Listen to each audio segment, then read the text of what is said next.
এখানে কিন্তু কয়েকটা বিষয় রয়েছে। তার মধ্যে প্রথম যে বিষয়টা সেটা হচ্ছে লেভেল আপ, ঠিক আছে?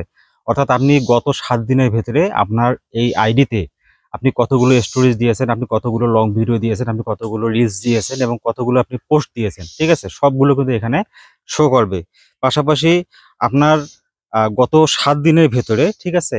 কোন পোস্টটির মধ্যে সবচেয়ে বেশি ভিউজ পেয়েছেন সেই বিষয়টা কিন্তু ফেসবুক এখানে কিন্তু সুন্দরভাবে আমাদেরকে ধরায় দিবে। পাশাপাশি আরেকটা বিষয় এখানে রয়েছে আপনার কসমিক পে ডে, অর্থাৎ আপনি গত ৭ দিনের ভেতরে আপনি কি পরিমাণ ফেসবুক থেকে আর্নস করেছেন। আর্নস বলতে যাদের স্টার সেটার রয়েছে, স্টার সেটআপ থাকলে তো তারা অবশ্যই স্টার যারা গিফট করে সেই স্টার থেকে একটা আর্নিংস এর কাউন্ট হয়। পাশাপাশি যাদের মনিটাইজেশন সেটআপ রয়েছে, এই মনিটাইজেশনের মধ্যে তারা কোন পোস্ট থেকে কি পরিমাণ আর্ন করলো এবং ৭ দিনের ভেতরে টোটাল কি পরিমাণ আর্ন করলো সেই বিষয়টা কিন্তু এখানে ফেসবুক আমাদেরকে দেখায় দেয়। পাশাপাশি আরেকটা বিষয় হচ্ছে পজিটিভ রিঅ্যাকশনের কথা, অর্থাৎ আপনি আপনার পোস্টগুলোর মধ্যে হয়তোবা কেউ রিঅ্যাক্ট করে, তবে বিভিন্ন জন কিন্তু বিভিন্নভাবে রিঅ্যাক্ট করে। কেউ হয়তোবা লাইক করে, কেউ হয়তোবা আপনার লাভ রিঅ্যাক্ট করে, ঠিক আছে? বা কেউ আরো যে অন্যান্য রিঅ্যাক্ট গুলো আছে সেগুলো করে। তো আপনি গত ৭ দিনের ভেতরে আসলে কতগুলো লাইক পেয়েছেন, কতগুলো লাভ রিঅ্যাক্ট পেয়েছেন বা কতগুলো অন্যান্য রিঅ্যাক্ট পেয়েছেন সেই বিষয়গুলো এখানে ফেসবুক তুলে ধরে। পাশাপাশি আমাদের গত ৭ দিনের ভেতরে কতগুলো ফলোয়ার এখানে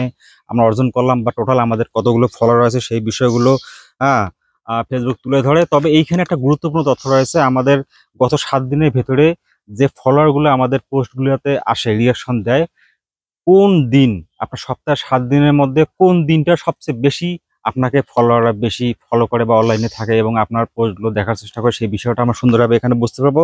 পাশাপাশি আমরা কিভাবে আমাদের এই লেভেলটাকে আপ করতে পারি, ঠিক আছে? আমরা আগামী সপ্তাহের জন্য আরো ভালো বা বেটার কিছু করতে পারি সেই বিষয়গুলো কিন্তু সুন্দরভাবে এই উইকলি রিক্যাপের মধ্যে ফেসবুক আমাদেরকে দিয়ে থাকে।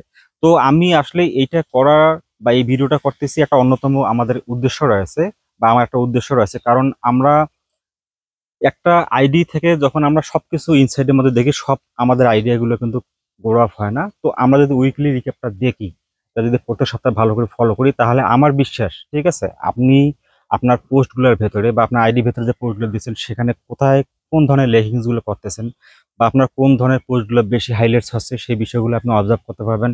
আপনার কোন দিন ফলোয়ার বেশি আপনার কাছে অ্যাক্টিভ থাকতেছে সেই বিষয়গুলো আপনি অবজার্ভ করতে পারতেছেন এবং আপনি কোন ধরনের পোস্ট কি ক্যাটাগরি দিয়েছেন সেগুলো বিষয়গুলো অবজার্ভ করতে পারবেন।